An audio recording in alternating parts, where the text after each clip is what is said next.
Now, I wish this video would be better for most people. Unfortunately, when it comes to tuning, this is kind of the issue that we run into.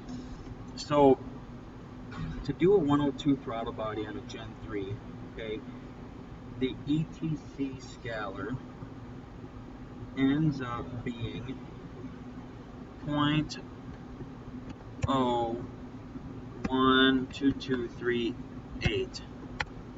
Okay, for a 102 throttle body. Now, some vehicles you can just change that number, and it'll be fine.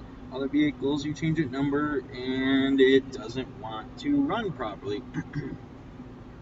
Now, this is where it comes into playing. So the IAC park position airflow. Okay, obviously change this first. Get it to idle, see how it runs, okay? Now,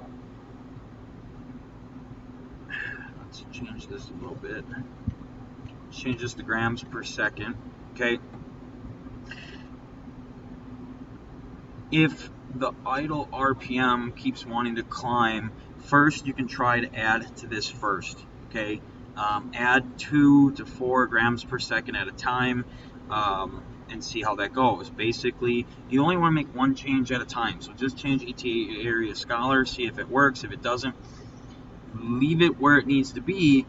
Come back here and try adding to here. Okay, if this doesn't help, you can put this back to stock. You can put this back to stock, and you can try adding here by itself and seeing if that helps. I recommend keeping the scalar where it needs to be, but then you need to go to the IAC steps. Okay, so the IAC steps, I do believe, if I remember correctly. Now, you got to try it out either way, because obviously, even if it works one way for me, you might have a different throttle body that might not work for you. I recommend adding a 10 or 20% here and seeing what happens, and then from there, you'll know if you need to go down or up.